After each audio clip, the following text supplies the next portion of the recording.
Hello दोस्तों। हमने अपने लास्ट लेक्चर में एसएससी सीजीएल का जो 2022 का प्री का एग्ज़ाम हुआ था उसके इंग्लिश सेक्शन के कुछ क्वेश्चन किए थे। इस लेक्चर में हम क्या करेंगे, इस लेक्चर में हम जो बचे हुए क्वेश्चन हैं उसके उसी सेट के उसको कंटिन्यू करेंगे और उस सेट को हम कंप्लीट करेंगे। ओके दोस्तों, तो आप मेरे साथ वीडियो में बने रहिए और हम स्टार्ट करते हैं।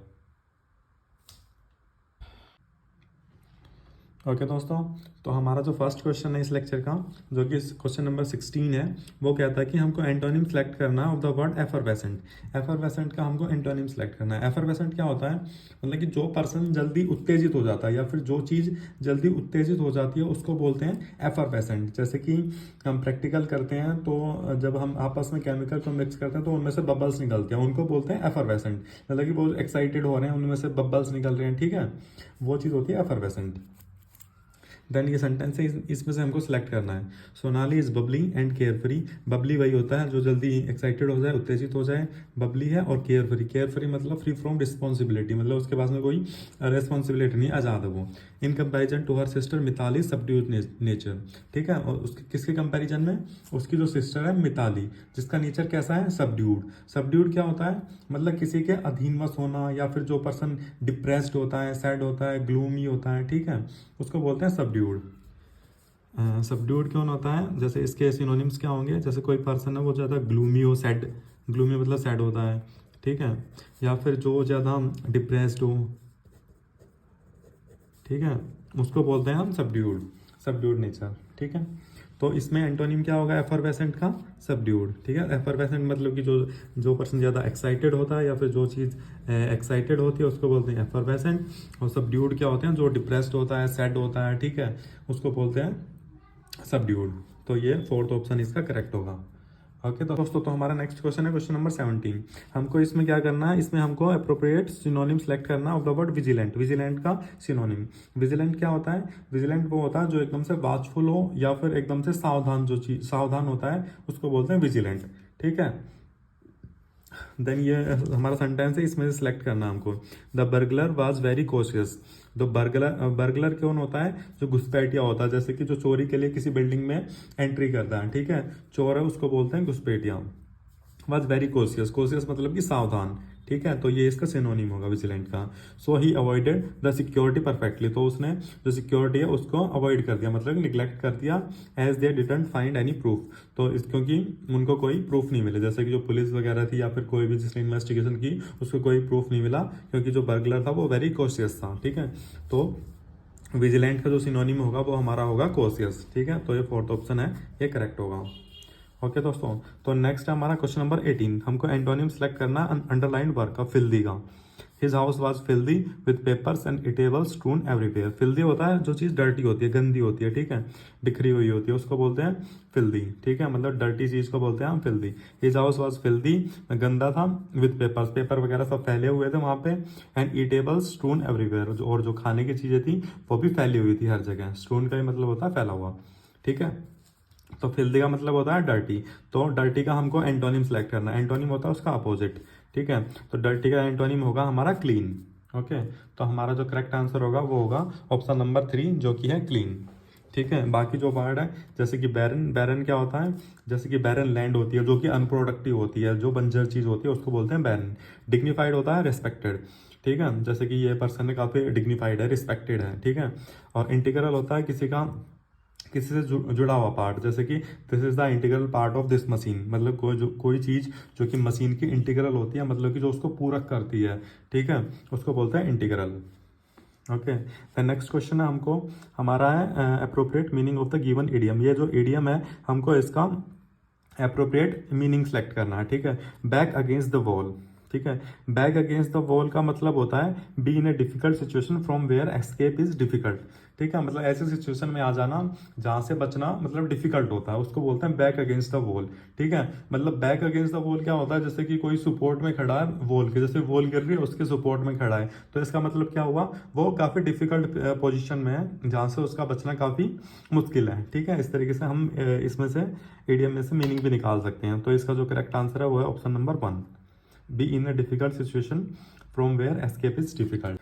तो हमारा जो क्वेश्चन नंबर 20 है वो कहता है कि हमको इसमें से ग्रामेटिकली करेक्ट सेंटेंस को सिलेक्ट करना है, ठीक है।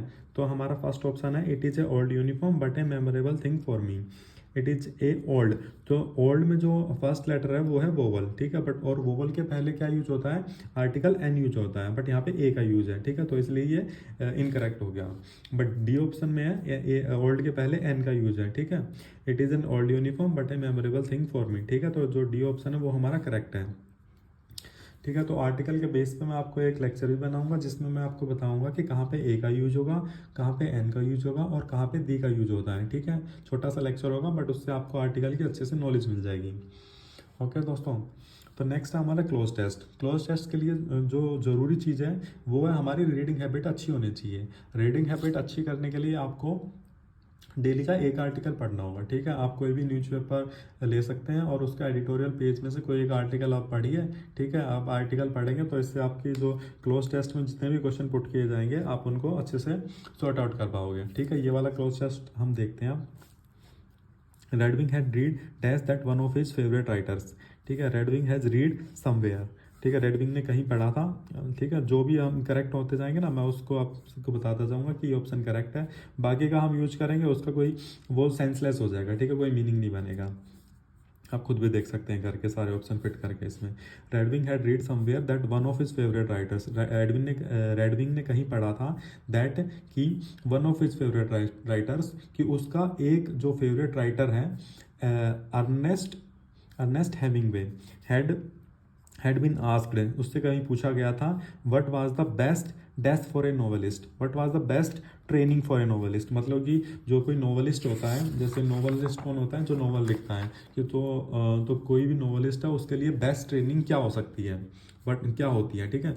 What was the best training for a novelist, he had said, तो उसने कहा एन अनहैप्पी चाइल्डहुड, मतलब कि एक जो हमारा जो चाइल्डहुड है वो अनहैप्पी होना, वो कि निराशाजनक होगा, तो वो जो है वो एक बेस्ट ट्रेनिंग होगी किसी भी नॉवेलिस्ट के लिए, ठीक है। देन रेडविंग बोल रहा है Redwing had enjoyed a fine time growing up, but जो रेडविंग था उसने अपना जो जैसे वो ग्रो हुआ, बड़ा हुआ, तो वो टाइम उसने काफ़ी इंजॉय किया था। But he dash if this old world, but he wondered, but उसने जैसे इसमें आएगा वंडर्ड, बट ही वंडर्ड, पर उसने हैरानी से मतलब सोचा if this whole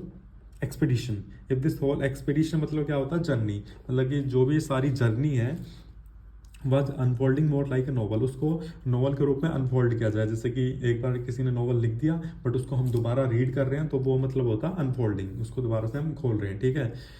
if this whole expedition was unfolding more like a novel and would be based, यहाँ पे आएगा बेस्ड, ठीक है, मतलब कि would be based on one person, और ये एक ही पर्सन के ऊपर बेस्ड हो, ठीक है। तो इसमें 25th में आएगा based, and would be based on one person one character the guy in charge him, ठीक है।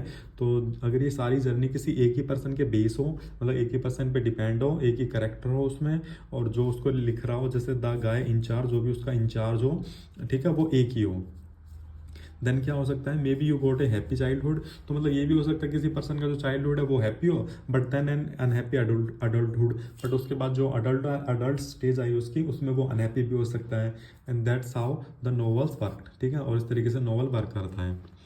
ओके दोस्तों, तो हमने ये क्लोज टेस्ट भी देखा। इस तरीके से जो हमारा ये सेट था जो कि एसएससी सीजीएल का 2022 का प्री का एग्जाम था वो कंप्लीट हुआ है, ठीक है।